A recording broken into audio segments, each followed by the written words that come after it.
Happy Thursday, everyone. How's it going? My name is Jonathan with Cinco Squad. We are done with our sports year, but Cinco Squad never stops. We keep pushing. So, welcome to another week of Cinco Squad. My name is Jonathan Sawyer. With me are my bros Mike DeSanto, Trey Day, and Grandpa Jay's having some technical difficulties at this time, so Yeah. he'll join us here shortly. Fellas, how's it going this evening? Good. It's going well. It's odd to not have as much sports to talk about, but like you said, we keep pushing on. We keep bringing you great content, so I'm ready to do it. Trey, how about you? Yeah, it's one of my favorite times of the year. It's NBA free agency time. I love to see the movement. I like to see the rumors. I like to see who's actually right and who's going where to get ready for next year. This is that time of year where you just draft and you got free agency, so everybody feels like they're about to do something. But what's going on your way, John? Not much over here, same way. I mean, I'm kind of like cooling down. I've been catching up on some shows, doing my normal summer routine. I finally got the MLB package, so I'm able to watch some Yankees games. But yeah, I'm excited for free agency. I always like to see. It's weird. Like I like seeing the puzzles move, but I also like consistency. So I like teams being able to stay where they are. But going good over here, fellas. I mean, do you guys like the end of the sports year? I mean, like it feels like kind of dry. I keep getting posts all over the place. I'm seeing on Instagram, TikTok, seeing like 117 days until NCAA basketball's back. 100 days till football. Those type of things. But do you feel like you need a break after a year? Because I sure do. Yeah, I don't mind it. Sometimes it's good just to do your regular life stuff. You keep up with your sports, but it's like, okay, I can catch up on some like movies, catch up on some things that are non-sports related. As much as I love sports, even like catching up on, and there's a documentary, John, I was referring earlier. I can't remember the name of it, but catching up on, Valiant. you said, I'm sorry, what was the name? Valiant. Yeah, so catching up on things like that, which NBA playoff time, NHL playoffs, there is no time to catch up on anything. That's true. Is that. So, yeah, I'm looking forward to that. But what about you, Mike? What you up to now? Well, I agree. I think after, especially starting in like January, it's a rush of like the college football bowl season and college football playoff, and then you're getting into NFL playoffs, and then as soon as you're done with NFL playoffs, you get the push between for the NHL and NBA, and then you get all the drafts, and like as we sit here recording, the NHL draft is happening, and then it's just kind of Yeah, and just settles down. yeah, and I, being such a big baseball fan, I think baseball's a good sport for people that still kind of want a little bit of a sports fix. But it's even sped up as a little bit sped up as it is now with the pitch clock and all that. It's still a much more casual game that you can just sit down every so often and watch. But yeah, it gives you plenty of time to catch up on your personal life, see the people you haven't seen because you've been locked in your apartment for months on end. So, how about you? Yeah, I mean, that's how I feel. I mean, I know, Malin and Tia probably feel like, thank God we get at least like a couple months with them before the season starts. And Yeah, that's how, I know Malin always comes home. She's just like, what game's on tonight? And I'm like, nothing. What show we want to watch? Get used to it until about August, end of August, and then it's back to rolling through. But yeah, I mean, I'm looking forward to the summer. Gonna be a great summer. Looking forward to. I think we got Grandpa Jay. Grandpa Jay, you with us now? Touchdown. What's going on, Joe? Touchdown, yeah. What's going on? We were just saying how we were celebrating the end of the sports year and how it kind of feels like it's much needed after a lot of times like you need that little break between sports just to kind of just all right. I've been watching sports like Mike put. You go from in January where you're like NCAA basketball's heating up. You got college football playoff. You got NFL playoffs. NHL and NBA are heating up. Like you got all sports going all at once, and it's like this is nice to just cool down. I highly disagree. I was last night hoping to I was hoping to turn something on to entertain me, and I had the likes of San Andreas, which is probably one of the Rock's F class movies. And I was like, F this shit, man. I'm just going to bed. I miss it. Watch baseball. Go watch it. Go watch a show. Pick up a good show. Actually, someone just recommended a good show called, I think it was something called like We Make Champions or something along the lines. There's a Netflix show that talks about athletes that can still perform at an elite level on a plant-based diet. So one of the parents actually came up to me and said that they were taking a look at it, and he said I should check it out. So Yeah, might check that one out. Well, if you have Amazon Prime, go watch the documentary I was telling Mike and Trey to watch called Valiant. And it's about the Las Vegas Golden Knights. Yeah, it's really interesting. Really interesting to hear about all the different camaraderie with the team coming together and everything like that. So I'd watch that if you get a chance. That's what I do to get my fix in the summer. I watch documentaries. I, maybe rewatch a few games throughout the season, like the summer. So, but we got, baseball. I know you're excited for it. I'm all in. So. But while we're sitting here in this nice summer night, we have to throw it over to Mr. Mike and seeing what is in his cup, brother. Yes. What is in Mike's cup? Do you have tonight? What concoction? It's actually, if you guys were paying attention, and or everybody out there that watched the draft show, which we thank you for that. That was a great show. I actually had this during the draft show, but we didn't do what's in Mike's cup, so I didn't get to explain it. So we're bringing it back. I have this concoction right here. Now, it may look like chocolate milk, and you'd be partially right because there is chocolate milk in here. However, it is chocolate milk. It is Bailey's S'mores with a scoop of vanilla bean ice cream. Your stomach gonna hurt. So My that's stomach a hurts Bailey's already. Root beer. So good. Yeah, Wow. it's essentially, it tastes like a s'mores chocolate milkshake. You got the strongest stomach out of all of us by far, bro. Yeah, if I drank It is hardened by years. I'd have to cancel. I'd have to get off the show. I've developed an immunity. John, why you look like you just walked off the golf course? I did not. I just woke up. Actually, I took a bit of a nap. Night golfing. I said that to Malin that we have to get $1 billion and build a night golf course. That would be so sweet. So it would be. I mean, think about it. During the week would be packed because think about it. Most golfers are like, it gets dark too soon, and then it's like you can't play. So playing night golf with glow in the dark golf balls and it's cool. I've seen some of them where they line the rough with golf? Kind of, but you're actually playing golf. Leave my dream alone, Trey. That's gonna pop up somewhere in the Middle East, bro. And then Abu Dhabi or Dubai. They're gonna pop up with that somewhere. I saw it on Instagram. It was like they had for the rough to know if your ball went in the rough. They had glow in the dark sticks or whatever lining the rough, so it looked like a runway almost. That's pretty cool. It's really cool. I was like, oh, that's sweet. I would definitely play everything. I mean, they got a place in Tampa though, right down near Bayshore. Yeah. If anyone's watching in Tampa, make sure you comment so you can let Grandpa Jay know so we can go out there and practice for our challenge in December of 2024. It's like a municipal course or something with lights? I don't know. I think it's a private. It's an course. Actual airport. You're just playing on the runway. Sounds about right. It's like the old MacDill Air Base. Quick swing. 747. Quick swing. So I have something interesting for Jamie's bets of the week. He called me just about a few minutes ago, said, I don't have anything to bet on. So I thought it'd be interesting to put you on the spot right here, right now, and say, do a futures bet. Super Bowl, college football champion, NHL, NBA, and MLB next year champion. Man, you put me on the spot. So you got a rapid fire, and boom. Oh. MLB, you can do college basketball champion instead of MLB since we're in the season right now. So, but since we'll do a futures bet, who you think over the next year is going to win all those championships?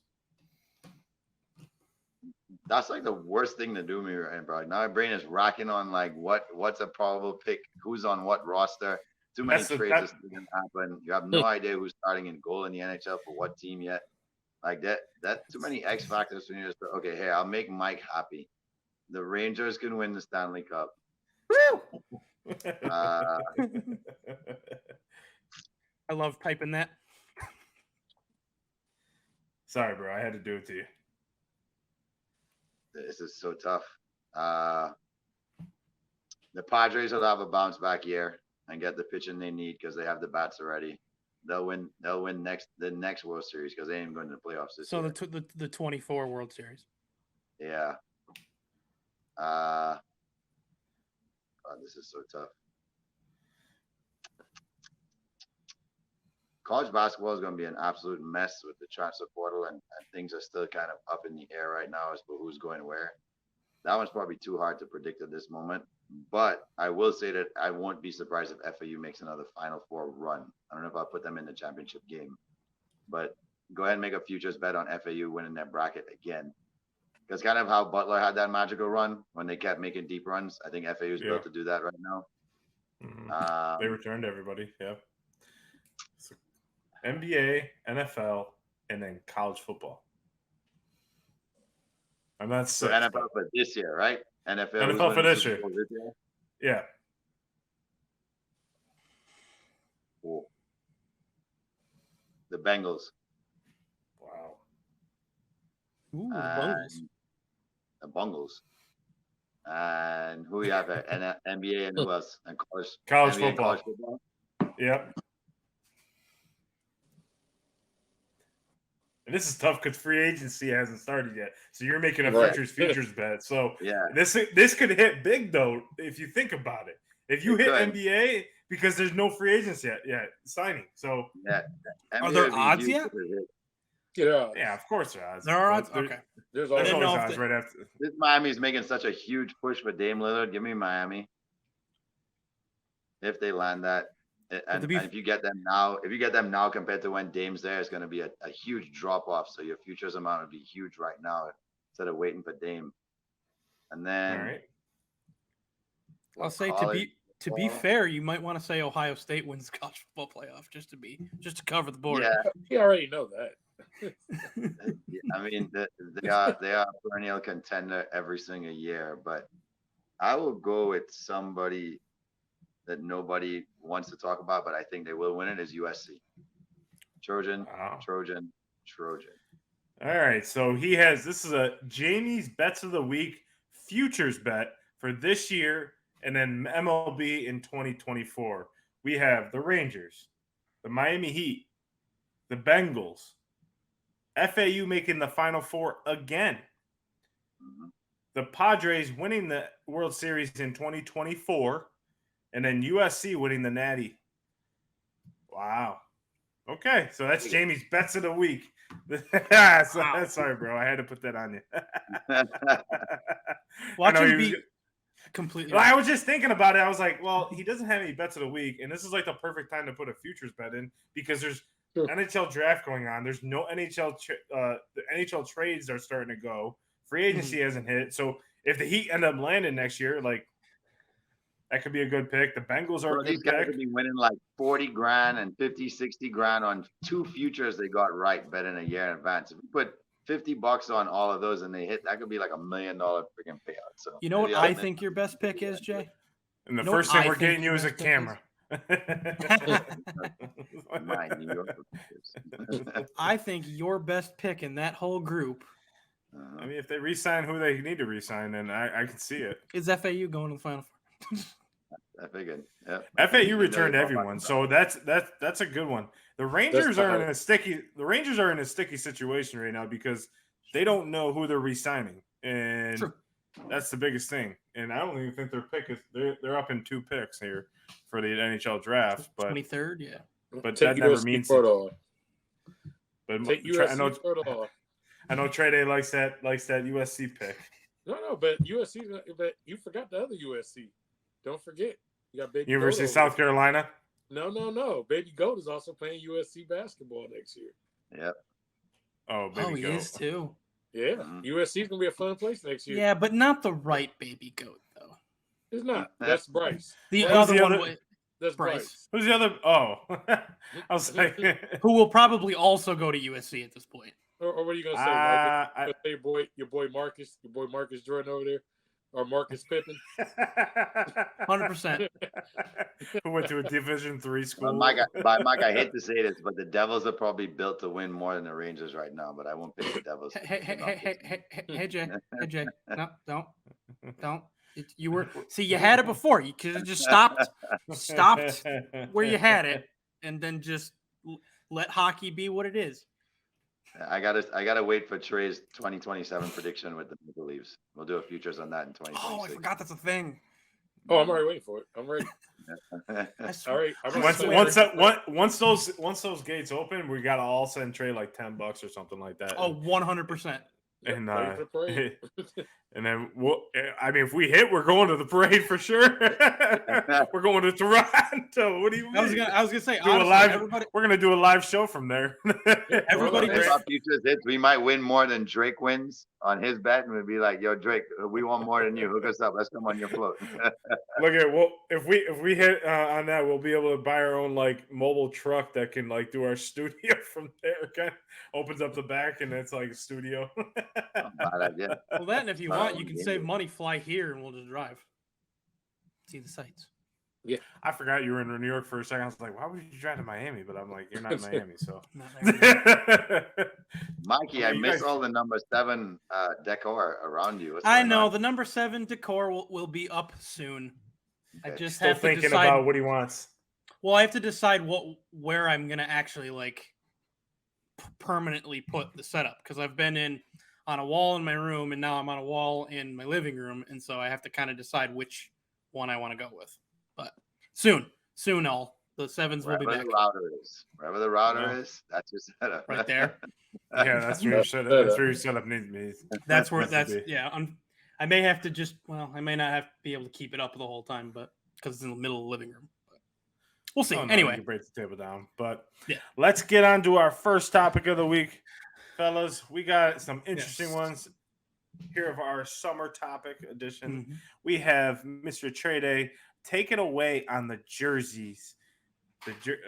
Explain what this topic is and how you came up with it. Okay, so thought I've always had is we always talk about where do you retire a jersey at? What's the most interesting figure did you see wearing that jersey?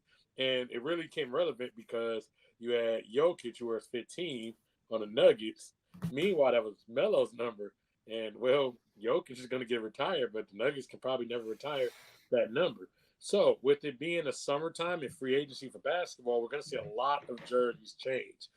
So, the game we're basically playing here is we're going to each throw out a player, and we're going to say, what jersey do you see that player in? That doesn't mean it was the best place he was. That doesn't mean that you're going to retire the jersey. But when you hear that player's name, where do you see that player or envision that player with that jersey? So, to kick it off, we're going to start off with Jay. All right, gentlemen. So I had to take it back to a player I think that all of us really admired. The guy was one of the most prolific shooters in NBA history. That would be Mr. Ray Allen was my choice because he played on 4 separate teams and he made significant contributions on every single team.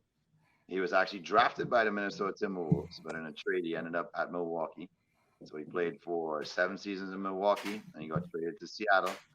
Then he moved on to Boston, where he finally won a ring, and he ended in Miami, where he made John a very happy Miami Heat fan. So out of those 4 teams, what do you guys remember Ray Allen? So, Jamie, how we're going to do this is we're going to go around and we're going to say each who we think, what team we're going to think about, and then we'll discuss it off that, okay? Yep. So you let us know who you want to go first. Oh, you know me, man. I'll go up top right here. Mr. Sawyer, take it away. So Ray Allen, and I had to go back and forth because, he did play for my beloved Heat. I would say I'm sorry, I messed up my own rules. Celtics. Mike? Celtics. Trey? Lincoln High School. Oh, come on. Jamie. What do you got? That's great. Already throwing a wrench in. Forgot you could do college. God damn it. I said basketball. Jay, who you got? Seattle Supersonic. I know he was going to say Seattle. Of course. Why do you have Seattle, Jay? Because that was my team. That's the team I enjoyed watching the most. When he went there, he set the single season record for most 3-pointers made in a season. the guy's numbers were what people got at with Steph Curry right now. He was really like almost the first version of Steph Curry. Reggie Miller had that sort of consistency, but he didn't do it the flash that Ray Allen had. Ray Allen was a dog on both sides of the ball, a dog on both sides of the ball. And when he was in Seattle, he almost had a point to prove because ironically, he left Milwaukee where George Karl was the head coach and he was at Seattle before. And he went to Seattle because of an estranged relationship with George Karl. And he was like, hey, you know what? I'm going to do something you couldn't do at Seattle. I'm going to try and push them to win a championship. Him and Rashard Lewis made a great 1-2 combo. Probably two of the best shooters. Rashard Lewis is one of the best big man shooters in the game at the time. And I just thought like he was big ticket stuff. And then when they drafted Kevin Durant, I said, it's the Larry Bird draft. This is it. He's going to take Seattle to the promised land. The two of them never played together. So it was a complete tease to me. And I had 2 Ray Allen jerseys out of Seattle as well. So it's a childhood memory for me where I just remember, not childhood. I mean, I was almost a grown man at that point, but a childhood team I had. And Ray Allen was just a prolific scorer anywhere he was. But in Seattle, he was remarkable to look at. Yeah, I kind of have to agree with you on that. And, you know, the reason why I said the Celtics is ultimately I remember watching the night when he broke Reggie's record for 3 points made. And, you know, that was just like a moment. And it's kind of like you could say the same thing about Steph. Like that was just a moment in his career that you could just sit there and be like, wow. Mm-hmm. And you could feel the passion in the arena. You could feel the passion between him and Reggie. You know, it was really cool to see, you know, 2 iconic players like that and just watch him in the team. The team just did everything they could, even on every rebound. Even if Ray was on the other side of the court, they were like firing him the pass, like when he was double teamed. So I would say the Celtics for that reason, because I remember watching that game and watching him break the record. Trey? Oh, it's Lincoln High, of course. Jesus Shuttlesworth. So remember when the NBA did the nickname? Thing. What did he use? He used Shuttlesworth on the back of his jersey. He got game as one of the best sports films of all time. And you have Ray Allen basically playing this iconic character. So I'm always going to see him in that Lincoln High jersey with just all the celebrities that they have coming through the film, showing them basically just hooping. Him and Coney Island getting it in.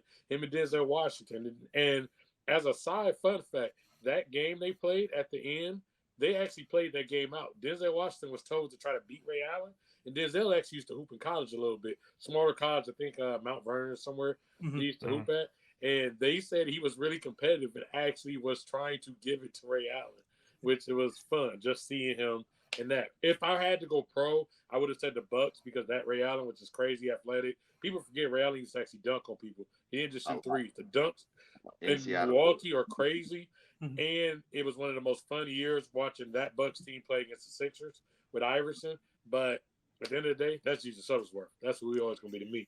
But, Mike, I think you said the Celtics. Why you got the Celtics? It's just I agree with what John said as far as it being the Celtics in that one of the most iconic, if not the most iconic moment of his career came as a Celtic. But also, for me, it was that kind of another iconic thing, which was, you know, when he joining the Celtics was joining up with KG and Paul Pierce in what more or less was the beginning of the Big Three era, as far as how the beginning of NBA GMs and teams beginning to structure their teams around having 3 star level guys considered to be star level guys. And so just that, as you enter that point of his career where it's no longer about being the best guy on his team, it's about pushing to win all the time. And so that, for me, that's the beginning of the Ray Allen that I remember the most. So do you consider that his most iconic moment? Rajon Rondo. One of. Okay, because I consider it the Miami. Yeah, that was the other one I had in my head. Is the most iconic. Oh yeah, that shot was. I remember watching that in a casino bar, and I was with my Shaq jersey on, my Miami Heat, the championship before, and I remember sitting there watching it, and everyone cleared out the bar, so it was just me and the bartender, and I was just sitting there. He's like, "You good?" I'm like, "Yeah, give me another one. We're about to lose this game." And then like he hit the shot, and I was like, "Nobody's here. Where is it?" And like the bartender was just like cleaning, and he wasn't paying attention. I was just like, How am I by myself in a casino? like, where is everyone? I was going nuts, man. That was a great night. After that, I was like, woo! Like I was celebrating. The best part about that shot was knowing that he was going to have to step back the way Chris Bosh passed the ball. You're like, Chris Bosh just turned the ball over. How could he do that? Right. And somehow Ray just grabs it and then dribbles and step back, and you knew it. You're like, he's not missing this. Yeah. Right. Time he set his feet, you're like, he's not missing this. And I saw it too. I saw it developing because he was like, because Ray kept. If you notice in that play when it started developing, he always runs to the corner.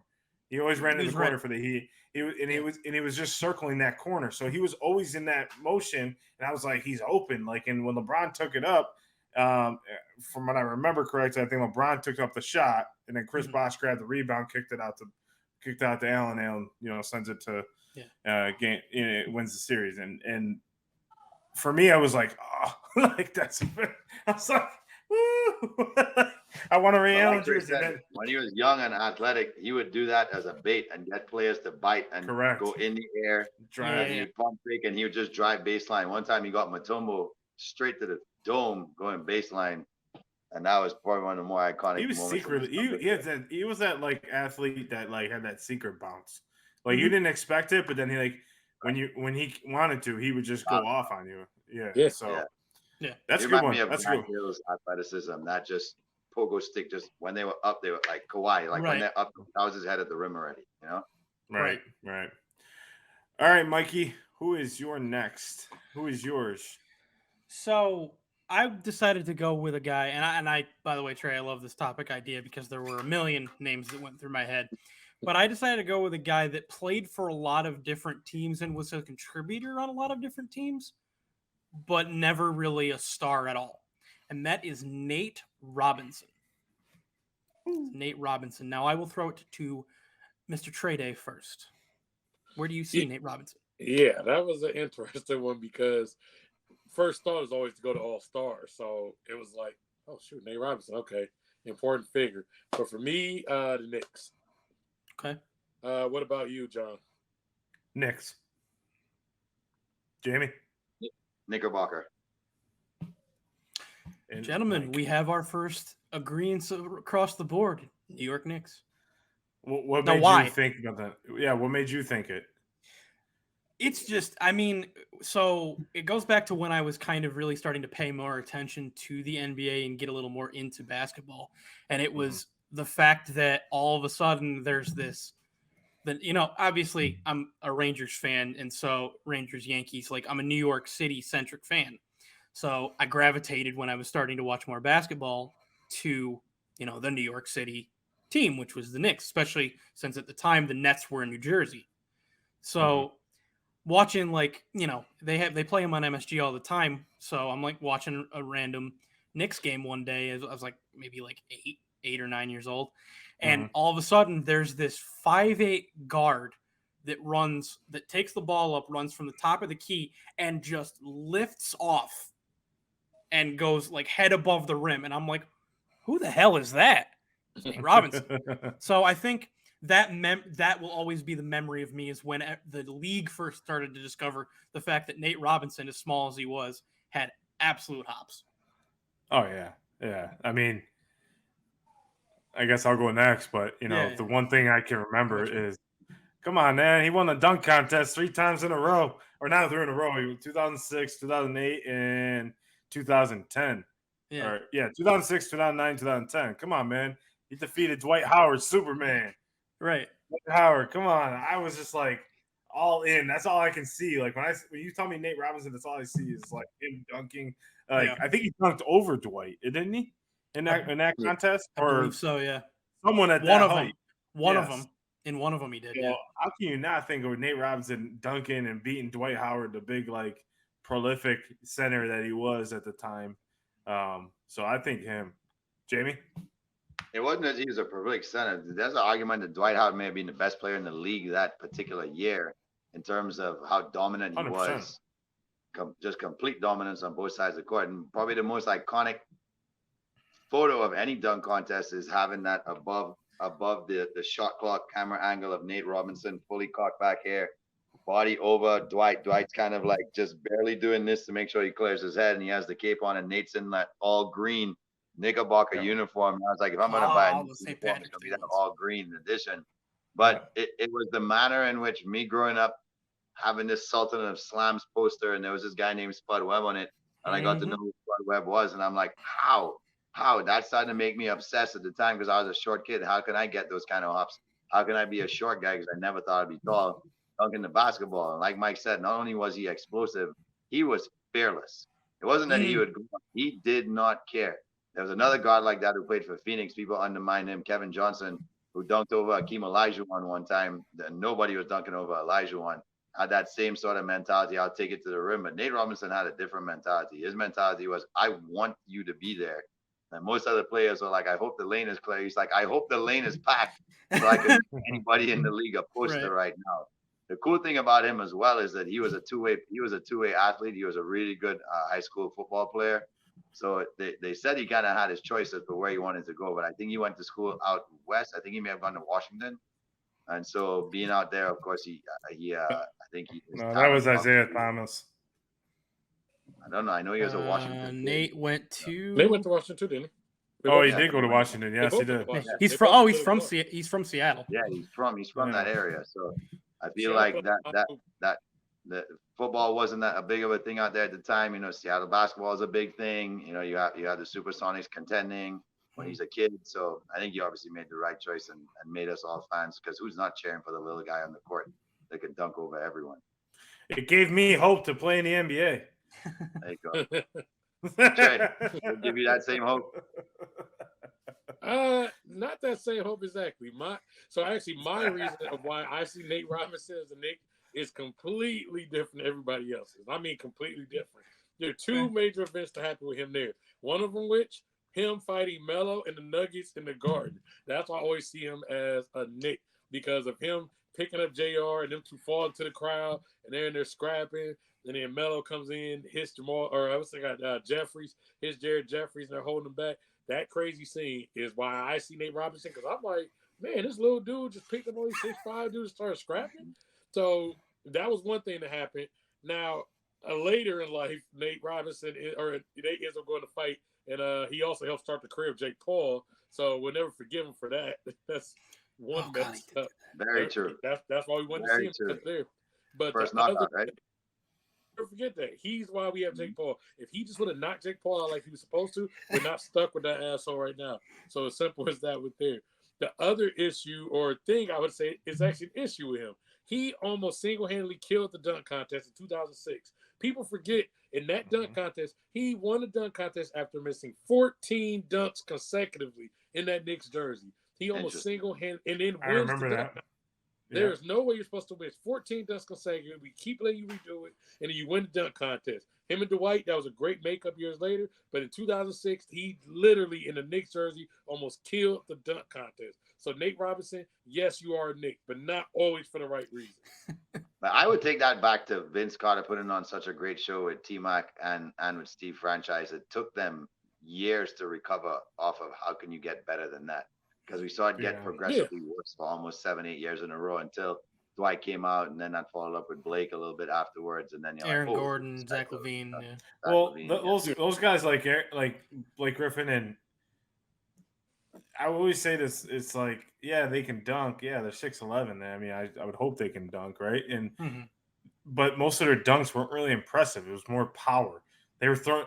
I think they were just seeing how fast they could get the ball from the hoop to the floor. No, go back and watch the Aaron Gordon and LaVine dunk contest. No. Aaron Gordon. No. I didn't say Aaron Gordon. I said Dwight and Blake Griffin. Oh, you said Dwight. But did you? When Blake used to do stuff when he was at Oklahoma. He would try and catch at offensive Oklahoma rebounds way outside on the baseline. I'm talking like. Oh, I know. I remember. 6 feet away from you gotta remember they eliminated Syracuse in the Elite Eight, or no, Sweet 16. Oklahoma eliminated Syracuse in the Sweet 16. I remember watching both the Griffin brothers. I always forget his brothers. The jumping over the car was pretty impressive. But I was gonna say that's why I think like Aaron. That's why I said like Blake Griffin like being in there, like they were always just power dunkers. They were just never like. Yeah, they went between their legs and stuff, but the Aaron Gordon one kind of and Zach LaVine one revived it, I think, over the Yeah. years because it got boring because it was more about how hard you can throw the ball through the hoop versus skill and tricks and whatnot. And now Aaron Gordon will never do a dunk contest again. Why? Because he felt so slighted because he didn't win one of them when he felt like he should have. He should have won them. Yeah, when he didn't win the last. At least one of them. He should have won. Yeah, 100%. Yeah, so he felt so slighted. He declared after that last one he did. He's like, "I'm never doing this again." I don't blame him. But I can't really blame him. I'd like to hear, John, who do you have for us for our jerseys? Hold on, let me get my glove. Mr. Glove, as they used to call him, his nickname, Mr. Gary Payton. Played for the Seattle Supersonics, as you well know, the Milwaukee Bucks, Los Angeles Lakers, Boston Celtics before the Heat, and Miami Heat. So, Jamie, who do you see him with? Rapid fire will go around. None other than the Seattle Supersonics. Oh, surprise. Trey Day? Supersonics, of course. Mike? I see Gary Payton as a Los Angeles Laker. That never happened. That season didn't exist. I'm talking about. That's who I had him with. Yeah. He played for the Lakers? You know he did. He was third in points. Him Carmelo never played for the Lakers. Gary Payton passed the ball to Karl Malone under the basket in the year 2004. Karl Malone scored points because of Gary Payton. So I picked Gary Payton in the Lakers because of that Laker year. They were just if you remember, I mean, Trey does, but if our listeners watching remembers, the Lakers are coming off a three-peat and going for the fourth. And that team bringing on Gary Payton, in my head, I thought, oh, wow, they're just reloading. How are they have room for this, number one? And they reloaded their team exactly with the team that won the last three championships and just kept reloading them. So in my head, I thought, wow, they got the best defensive player in the world, probably ever. And they're a sure lock. Of course, they lost to the Pistons that year, unfortunately, Trey. But that team, I can just remember seeing Gary Payton in that uniform, being a key contributor, and everyone keeps saying that he was like too old at that point. Like, oh, he's not, but he was third in points on the team, and I think he helped out Rick Fox. I mean, Derek Fisher. You had this guy named Shaquille O'Neal, this mediocre guard named Kobe Bryant. So I was joking. Well, one quick thing of note. Lakers story that was in between the Spurs actually broke up the three-peat, and then the next year was when they got together. That was in retaliation to try to catch back up to the Spurs. The Lakers won 3, and the Spurs won. Then they tried to put that team in to try to come back and compete with. At that point, the Nets went to back-to-back, and the Spurs beat the Nets after the Lakers dismantled them the year before. Oh yeah, it was 2002, 2001, 2002, and then 2002, 2003 is when the Spurs won. Their first one or their second one, or first one with Manu, Tony, and Duncan. Yeah, right? That's the first all of them together. And then the Lakers went to compete, which when the Lakers came back, I was just like, damn, like they. And then I think that was the end of the era with Shaq, or it was the year after. No, that's when the Shaq and Kobe era also. Yeah, because they barely were talking at that point. But that's why mine. I can always remember Gary Payton in that uniform, that Laker uniform. It always just looked like it fit perfect. Like it's just like you can remember him playing at a high level, especially an older player at a high level. And back then, you just didn't see that, especially in the brutal '90s that he played. So, Jamie, sir.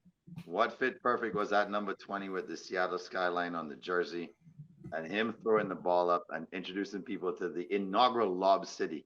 This guy used to come down the court. Not even look, wouldn't even bother to see where Sean Kemp was. He would just throw the ball up and say, player, go get the ball. And the Rain Man would come out from wherever he was on the court. And it didn't matter who was where. And that ball was going down and he was funking on someone's face. He was the most tenacious defender I had ever seen. He was a real leader. He was a dog on the court. Like he talks so much shit too. Like that's why I loved him. He was the Oh, kind yeah, of player that biggest shit backed it up. talker. Right? Just backed up everything though.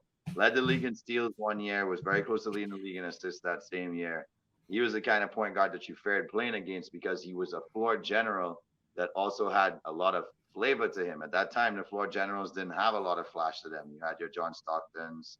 Jason Kidd was just coming in the league as a young player, so everybody's getting to know this young, flashy guy who was, but Dallas was a buried franchise. He was taking the worst franchise in NBA history and trying to revive it. And here's Gary Payton separate himself as a player that not only could give you the flash, but his fundamentals were so sound. So he was such a complete player on both ends. He was too much fun to watch in a Seattle uniform for me to even consider him in any other uniform. Plus, I love the team. I loved it. So gotta be my boy at number 20 playing for that. I got a question for you after this segment, so stay tuned for that. But so Trey, back me up. You said, how about Jay? No, it's a silence. I mean, the one damn shame for it is, unfortunately, he has his jersey retired nowhere because the Supersonics don't exist. They didn't retired it before. OKC has certain Supersonics retired that already were Supersonics before, but he's just in limbo.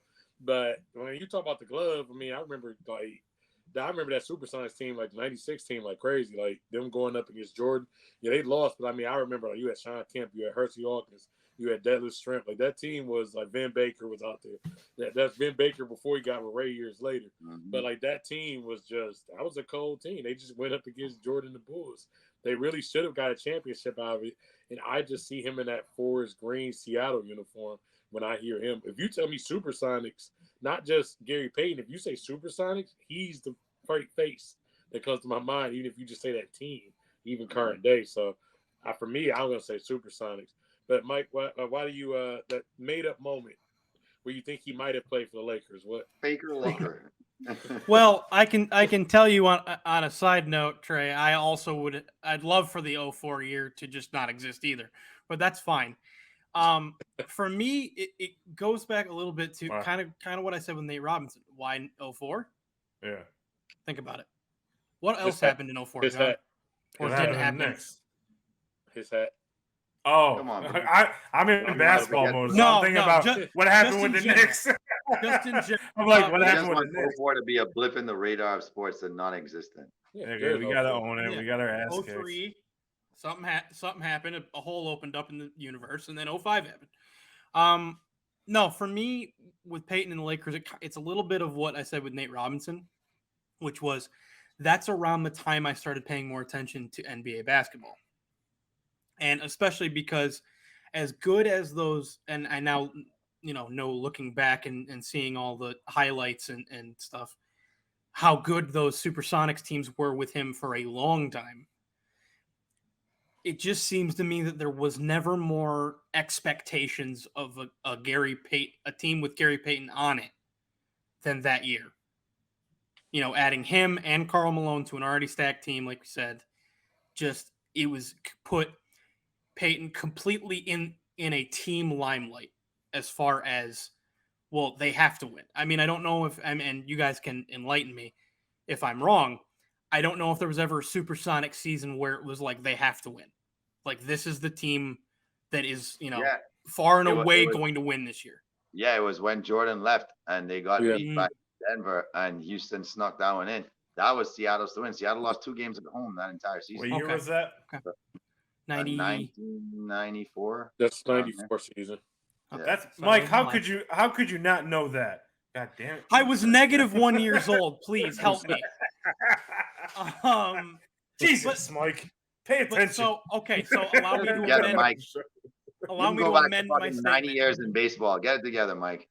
Okay. Well, I can't keep everything up here. So let me amend my statement then.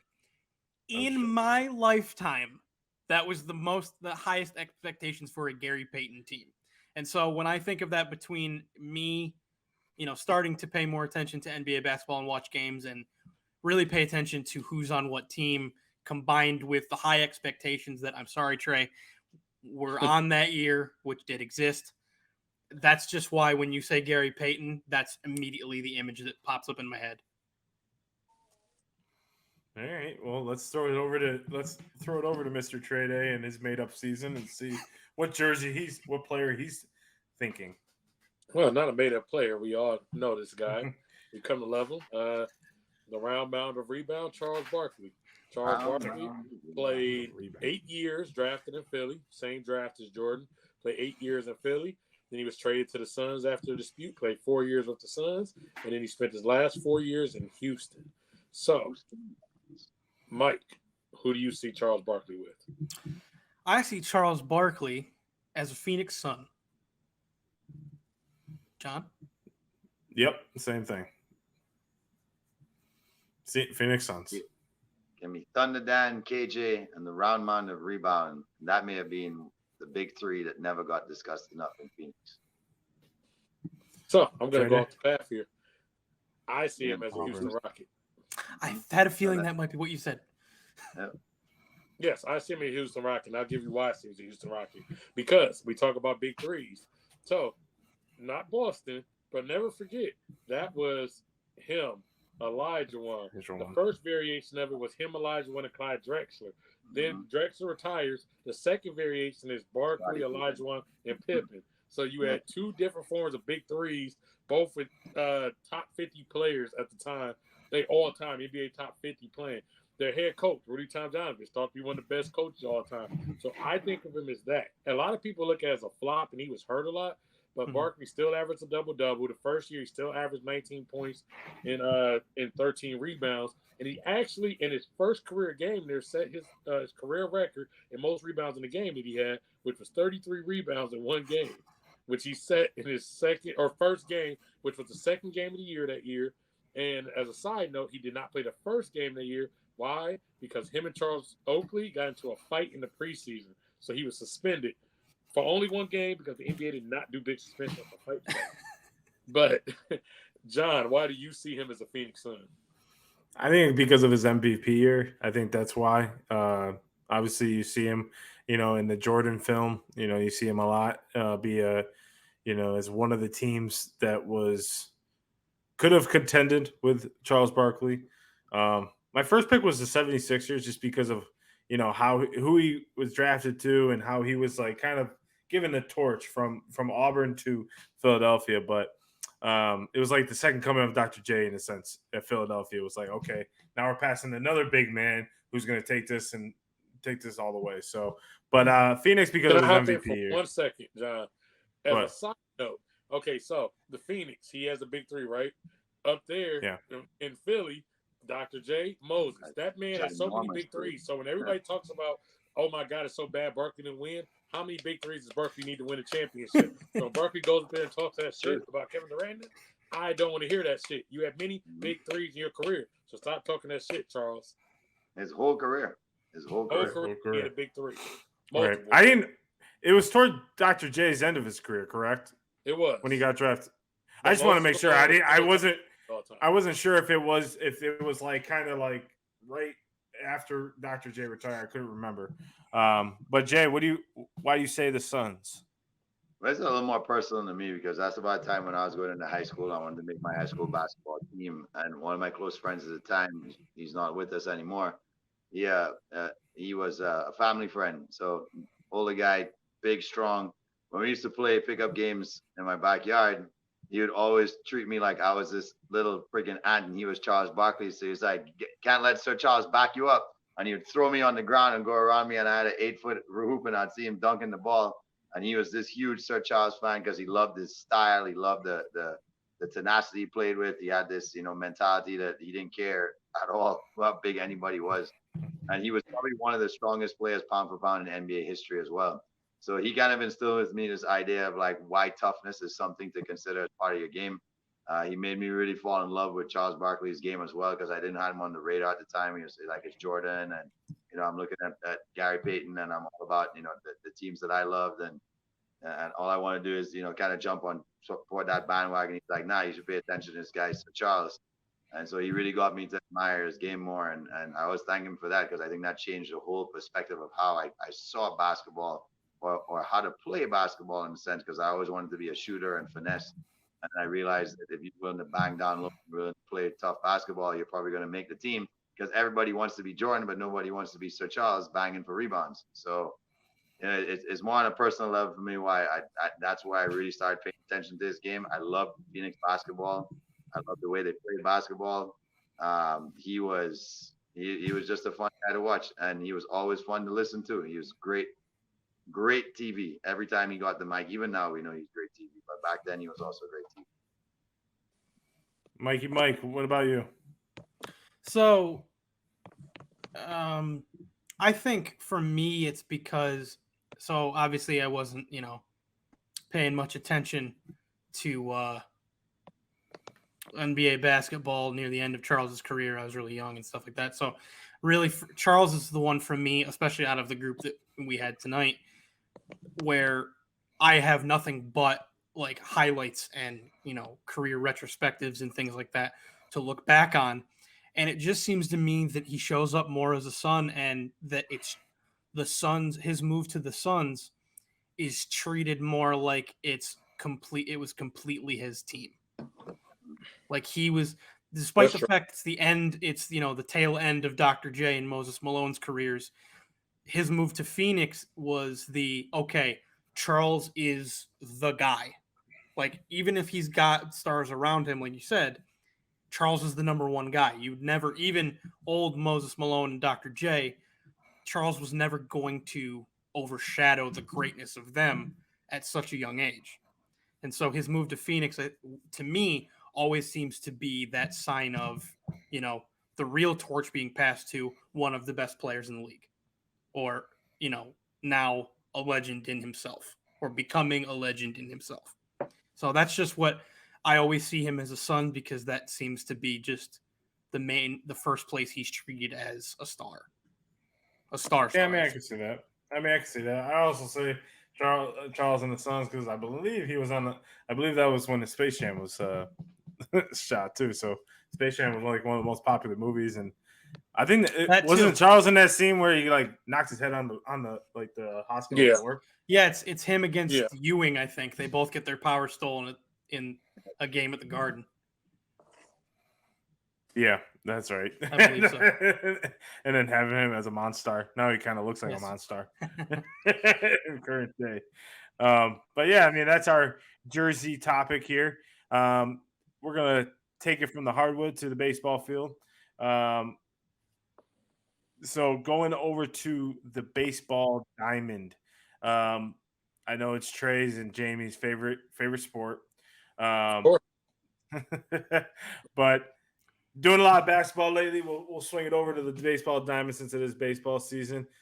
A lot of talk since the Oakland A's are expanding to Las Vegas. It has got approved and everything. So after all the hoopla with they are moving to Las Vegas here in the next couple of years.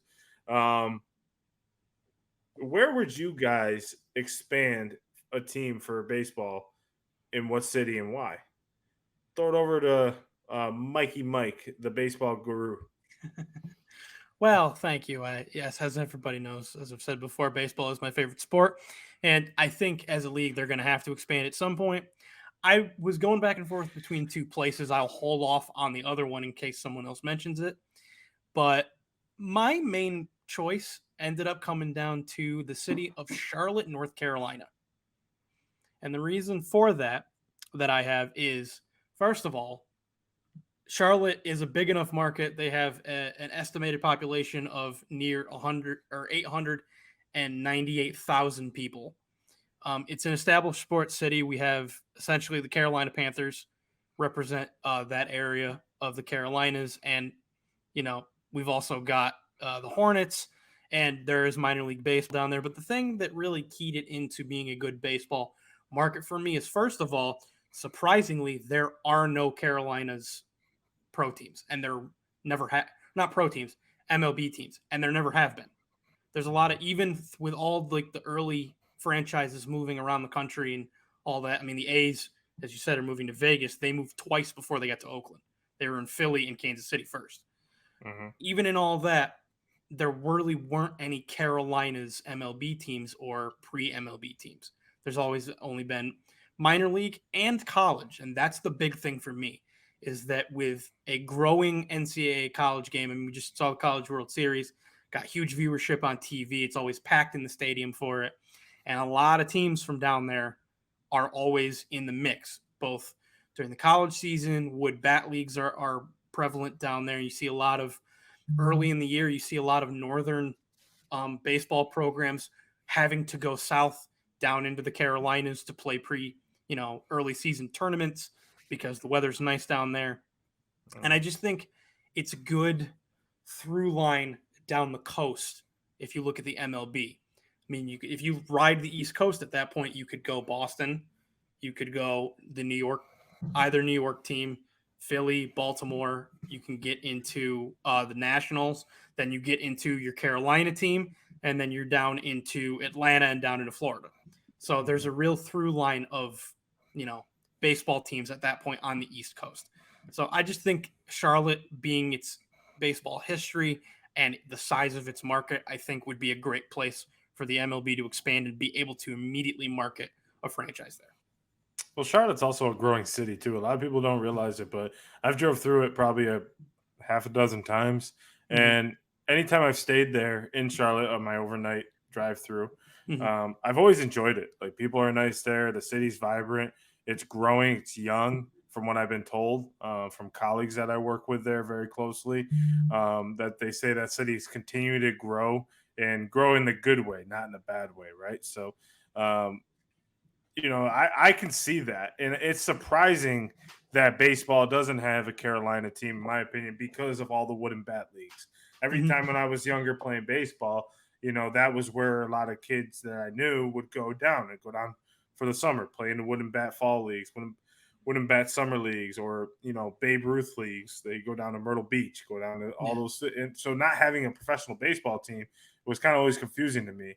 But I think, they can really – it's a city where you don't have to really work as hard to buy fans. I think they'll absorb they do a great job with the Panthers, the Hornets. I think they can really absorb that team. So I see that, Mike. Yeah.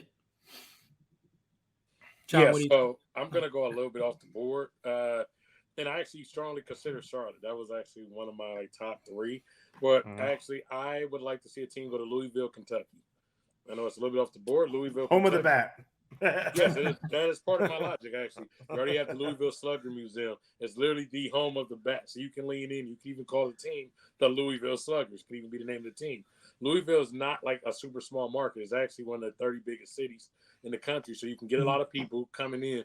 The other effect I like about Louisville is the state of Kentucky has no pro sports. So similar to what OKC has with the Thunder out in basketball, I would love to see them just basically become the team of the state of Kentucky. You see how Kentucky, when they get behind people, you see how they support Louisville basketball, how they can support Wildcats football. You even can pick a little bit off of some of the surrounding states because you're still in enough of a populated area to possibly pick off fans from other areas. So I would love to see Louisville actually as an off-the-radar place possibly get a baseball team. What were you thinking, OJ? Well, just like Mike mentioned, coming off the World Series and having such a good viewership is not so much the World Series in itself, is that LSU is a perennial powerhouse in college baseball, and they have a loyal fan base, and they're expected to compete for a natty championship. I mean, for the last 2 decades, they've been expected to compete almost every year. I think it'd be a lot of fun. You complete the trio of having an NFL team, an NBA team, and a baseball team in New Orleans. They're raucous fans. They're very loyal fans. They've been showing up for their teams, whether they're good or they're bad. I think it'd be a great city for it. You could have LSU kids wanting to stay at home and be hometown heroes because they produce some of the top players that have coming out of college baseball over the last couple of years as well. And I'd love to see an all-black uniform with a black hat with a little gold trim on it, right? From a namesake, I don't know what we could do to be fun with the name. You got the Saints, you got the Pelicans, which are two opposites. So you're going to come up with something. You got to come up with something that has a lot more of a badass sound to it than a Saint or a Pelican.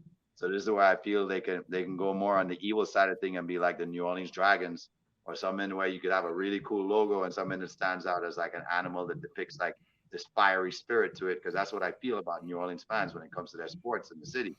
So I'd love to see a baseball team there because I think it would work out from that standpoint where they'll have the coolest uniforms by far with all blacks. And I think they'd pick up a fan base like that. But that's also like the biggest thing that I see with these expansion teams, and especially like with like the Kraken. Kraken's uniform is really dope. Like it's really I love awesome. them. I love Like them. the Vegas uniform is awesome. Like one of the best uniforms in sports, and it's just a brand new uniform, right? So like these, like being able to, you get that creativity, right? So you can either copy the same, you can either copy the Saints, you can copy the Pelicans, or you can do kind of a mixture of both. Do like a black, blue, gold, and red. Like do something like that. Like I have an idea. what? The black magic. That's what some people call Black voodoo. magic. There you So go. go with what he said, because some people call black magic voodoo. So you go with the uniform. That was my baseball bet when I was growing up. The voodoo. Ironically, the name of my baseball bet was called Black Magic. Oh, okay. It was a Louisville Slugger. So there you go. There you go. That's actually was my idea too. I was thinking New Orleans voodoo, and you have to be black, gold, and purple. There you go. Yeah, that'd be pretty dope. Yeah, that would be a sweet uniform. So you basically are you're basically like LSU the base. You're basically like LSU the pro team. The pro team, yeah, pretty much. Yeah. Going back, I want to go back to Trace for a minute. So I said that, that's one team my dad and I have gone back, and that's one city we've talked about for baseball, because he said the same thing. Like that's where like the baseball bat was invented and everything. Like so, why wouldn't there be a team there? So, but going to mine, I had two cities. Actually, I had six, but I'm gonna go. I had two cities. I'm gonna go with one, and I'm going to say the Buffalo region. And I hate saying that.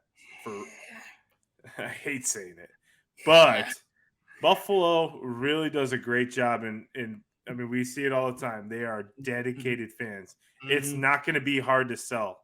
It's not going to be hard to sell season tickets. It's not going to be hard for people to rally around, because, I mean, yes, it's going to be cold in the, probably April and May, but, realistically, it's going to be a fun time. You can make it a retractable roof just in case in October it starts snowing like it would in Buffalo. But, something like Buffalo, New York, I just see a baseball team thriving there, and especially becoming a rivalry of the Blue Jays, because it's right there, right? So that's who I see as mine. Yeah. Can I give you my second? So you had 16. My finalist was between Buffalo and, come on now, how do you not have a team in Omaha? Omaha, home of the College World Series. Yeah. Home of the College World Series. Them there or Williamsport, in my opinion. I know Williamsport's a very small town. That's the problem. That's the only problem for Williamsport, is that it's so small. But Omaha, I mean, would Omaha be great?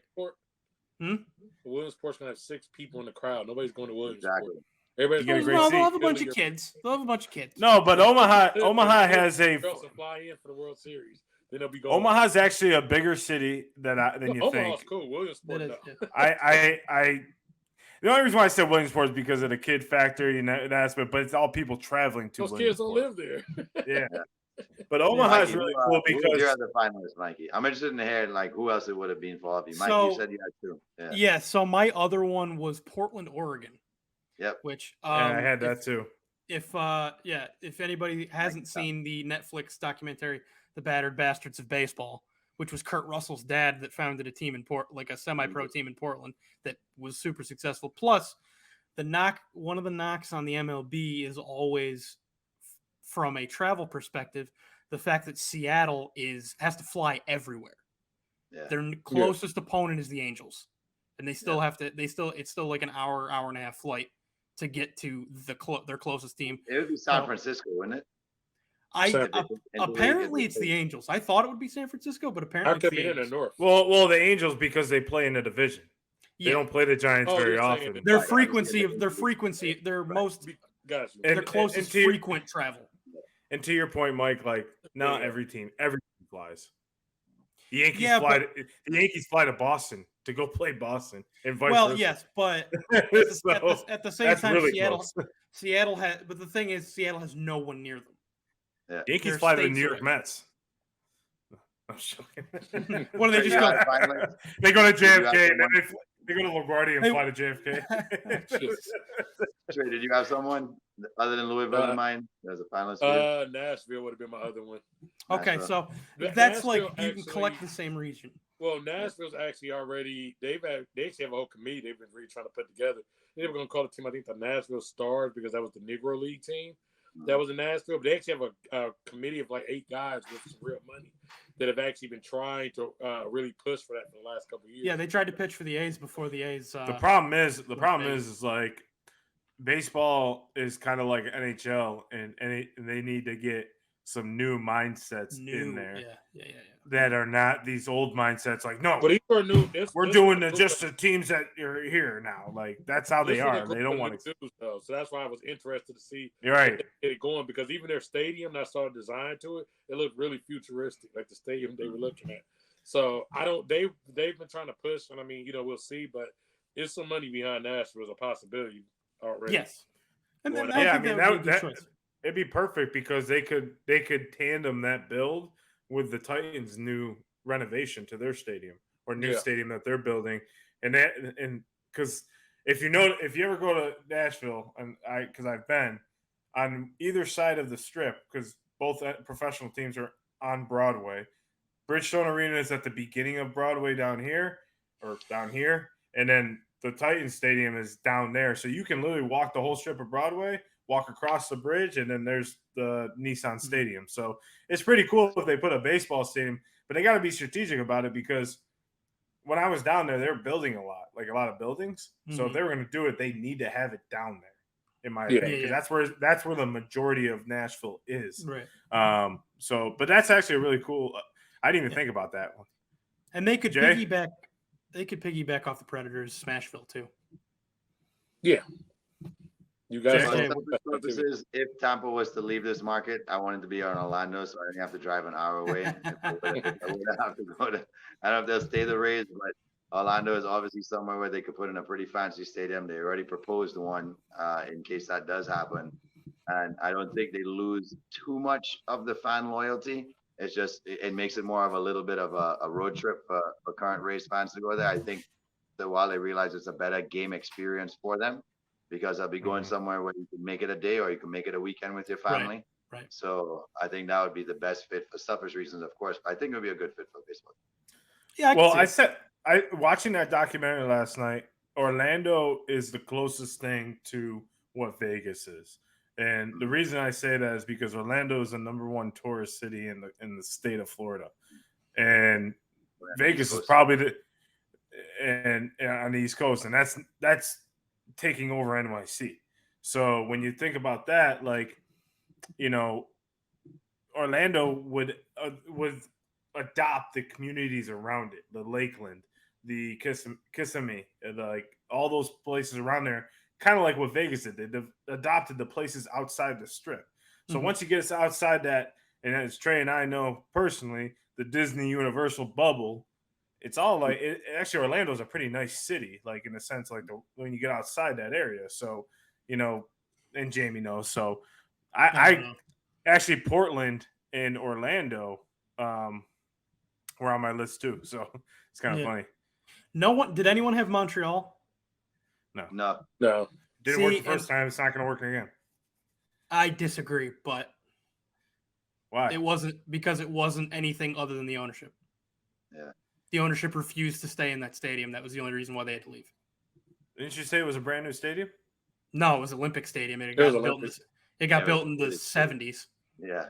Yeah, it was aged. It was for the Olympics. Yeah. And they didn't want to put a new one in? And the owner, it's the classic thing we're still running into now. The owners didn't want to pay for it. They wanted Montreal to pay for it. They wanted the city and the province of Quebec to pay for it. And they were like, well, we'll just move. And like Oakland. Oakland, Montreal's like, okay, bye. We got the Canadians. We don't care. Yeah. Yeah, I mean, it'd be nice to see more Canadian teams. I was going to say, a couple Canadian teams in my mind is Ottawa and Vancouver. They really surround their sport teams. If you want to put one out west, yeah. Vancouver would be the west. Because they got the CFL. And I know it's not as big as the NFL, but they really surround their CFL team, and they're big around their Canucks. and they need some success because the Canucks ain't going to be successful anytime soon. But Ottawa would be cool because I don't know if anyone's ever been to Ottawa here, but it's a really cool city. It's really like it's a bigger city than you think, and it's really like I don't know. You can really like put the ball. What I would picture for Ottawa is put it down near the river because during the winter you can skate on the river when the ice gets all when it becomes ice. I've seen, but you put the ballpark down by the river. It actually looks really nice during the summertime and springtime. So I think that would be a really sweet place to put a baseball stadium and have some more Canadian teams. You already got one. I mean, it's their Ottawa's their capital. So.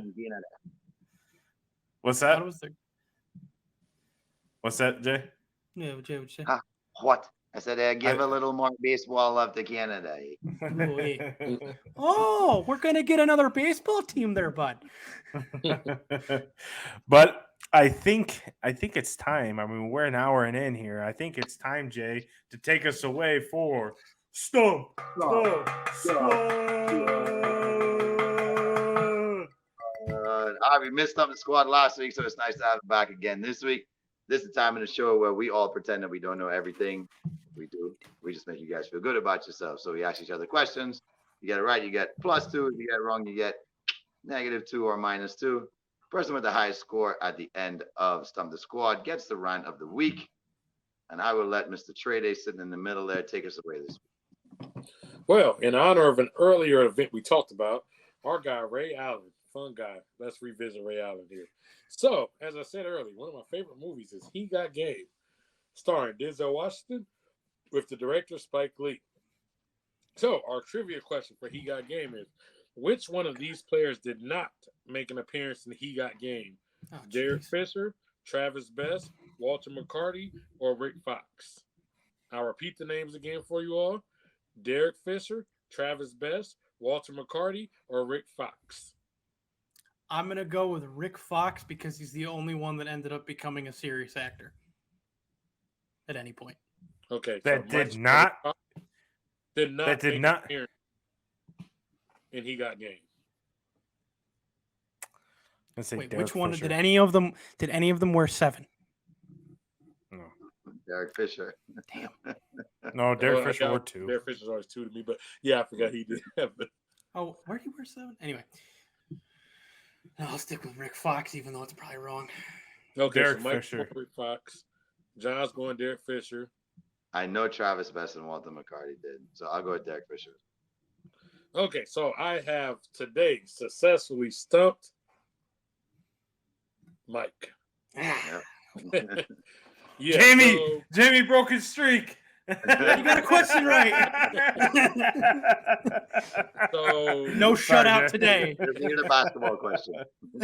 So Derek Fisher was not in the movie. Travis Best, Walter McCarty, and Rick Fox all tried out for the role of Jesus Shuttlesworth.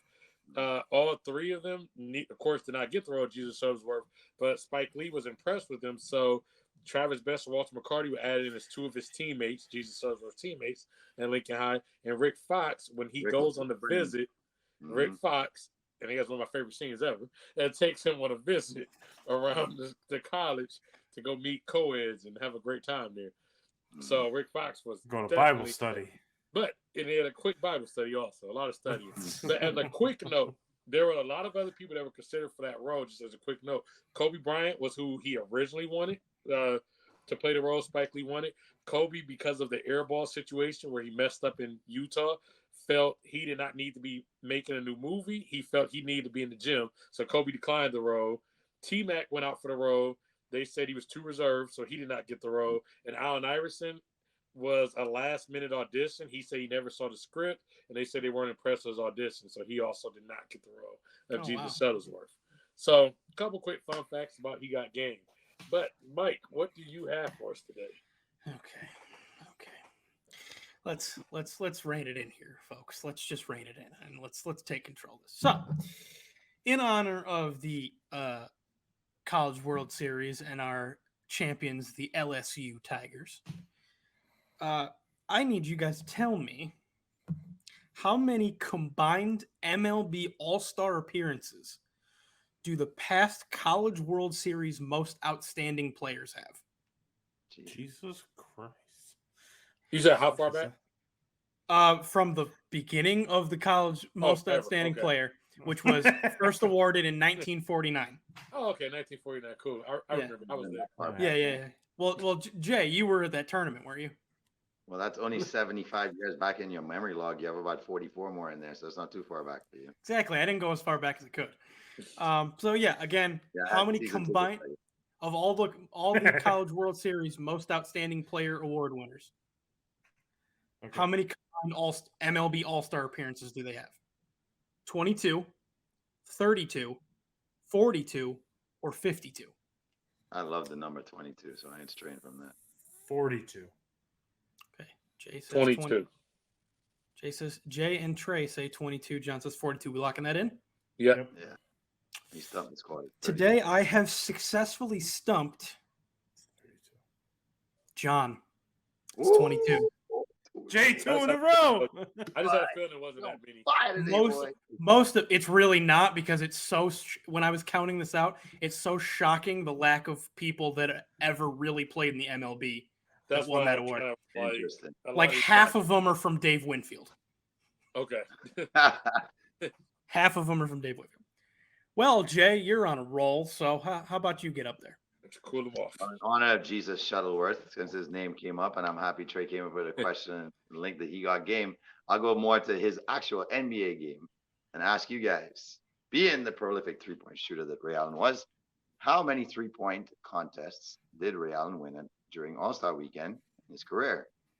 Did he never win, meaning 0? Did he win 1, 2, or 3?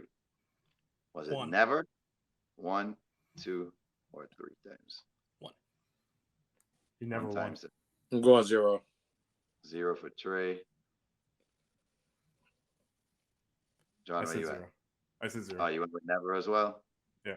Well, that is an enticing thing because I may have baited you. Unfortunately, Mike got it right, so I have stumped John and Trey. He won one time in the year 2001. I can't remember him competing in three-point shootout. It seemed like he should course have won, but I'm like, He did it 3 times, but he lost. Surprisingly, he lost. That 2 is out a of- bait too, because you asked so many questions in the past of like, you'd think he would have this person would Yeah. have done this, but they never did. Yep. Well done. So Well done, Jay. we're at right now.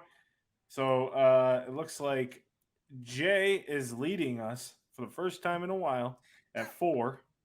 I'm at -2. Trey's at 2. No. I think it's be 0. I got one right now. 0. And Mike's at 0. So at this point, Mike and Trey both have to get this right to tie Jay, and Jamie has to get it wrong. But Jamie's on a hot streak, so I ain't gonna mess with him. That's why I picked him next to see if he pulled him off. All right, so we're down to the last question in his mind. And it's an NHL draft question. So, how many NHL franchises have never got the first overall pick? How many?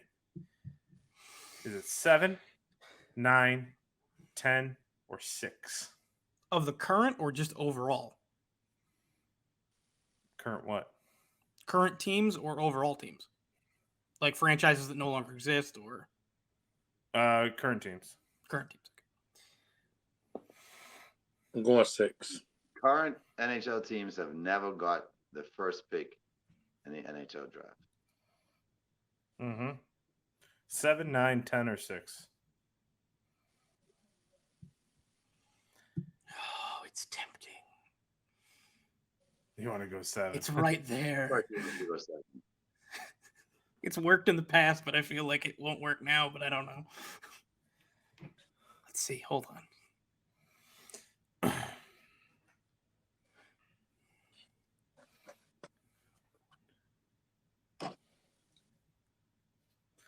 Come on, let's go.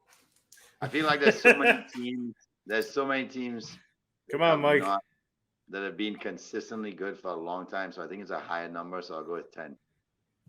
Jamie says 10. Mike, you got 3. You know 2. what? You know what? In for a penny, in for a pound. 7. Mike goes 7. So Trey with 6. Mike with 7. Jay with 10. I have successfully stumped the entire squad. Oh, we got a winner. And our winner this week, for the first time in a long time, is wait, hold on. The answer is 9, and I'll go through the teams. I'll give you so it is the Anaheim Ducks, the Calgary Flames, the Carolina Hurricanes, the Minnesota Wild, the Nashville Predators, the San Jose Sharks, the Seattle Kraken, the Vancouver Canucks, and the Vegas Golden Knights. Yep. And this week's Stump the Squad winner goes to Technical Difficulty Grandpa Jay. Ding, ding, ding, ding, ding. Technical difficulties couldn't hold us down. We had to get the victory this week. I'd like to thank my squad mates for being absolutely terrible this week in Stump the Squad. Thanks for the win, guys. I'll take it this week. But I'm going to go to the pool this week. Right now, the USA Swimming is hosting the trials for World Championships, which will be taking place out in Japan later on this summer. We're starting to see the evolution in men's swimming, where the torch is being handed down to some of the young guns in swimming right now. Right now, we're seeing kids 15 and 16, like when Phelps was at that age, dominating 205, beating his age group record at that time. So you're seeing the Michael Phelps effect trickle down 20, 25 years later right now. And a lot of people thought, well, how can this ever happen again? You know, he was such a young kid to make the U.S. team at 15. We don't see it anymore. The actual average age to make the U.S. team right now for males and females is that young 20, 23, 24 age range. Wow. So you normally see them peaking out of college. You would think it would be younger for females, but it's actually happening in the young adult years. So it's fascinating to see what's happening when you say something now, because there's still the guys who are in that age range coming out of college that are doing extremely well in the 2 and the 100 free and some of the events you would expect. But in the 2 fly, it's a young man's game right now. And I'll probably do a little take and have you guys post it, and we'll do that as a separate take where I'll give you specifics, and I won't break down the specifics now and tell you names to look out for. So you got to stay tuned and look at our page to see if you know who that person is when I come up with that. But American swimming is pretty exciting right now, and you're seeing some young names that are going to emerge that will be a force to reckon with. Maybe not now, but in the LA Games, I think the U.S. is probably going to show their face again, because I think it's going to be Australia's Olympics come this time next year in Paris, along with a Frenchman himself, who is going to take the Olympics by storm in all the events he swims. Mr. Machad. So it's fun to see what's happening. It's going on right now. It's actually being hosted at Lucas Oil Stadium in Indianapolis. So it's kind of cool. It's taking place in a football stadium. And that's setting up for them to do more events like that there. Murtha goes in there and pretty much puts a pool together like a big Lego set. And then they'll take it down and they'll sell that pool to whoever wants to get the pool that was used for these trials. And we're hoping to get somebody out to the actual trials for the Olympics next year from our club. So it's a preview for me to see what that competition is like. What the bar is set at and what we have to do to set that bar for our athletes to see if somebody's hungry enough to take the bite on the carrot. So exciting times for USA Swimming and for young fans as well, to get some hope seeing some of these 15 and 16-year-old kids do their thing at the trials for World Championships this year. For sure. Awesome. And you know, get swimming back to the lengths of what it was with Michael Phelps and the excitement around there. So definitely, Jay, I mean, good luck to your team. I know they're going to be competing over the next few weeks, so good luck to them on that. And to that point about the whole, like, putting a pool inside the stadium, well, I figured if they can build a hockey rink to last outside in Levi Stadium in January when it's 55 degrees, I'm sure they could put a pool indoors somewhere. Yeah, as you say, yeah. So that's going to be pretty cool. Are you going to that? No, that's going on right now. So, okay. Yeah, so, yeah. I'm hoping to be there. They'll host trials next year as well. So this is like a dry run for them. So trials will be there as well next year. And what they're offering that's really cool is they're inviting clubs to come there, where you can buy tickets for two of the 6 days it'll last for. You can buy, they're giving 2-day promotional packages. And also they have surrounding teams that will be offering clinics, or you can go at their pool to train and be part of their camps and stuff during that time. So you just make it a training trip for your team.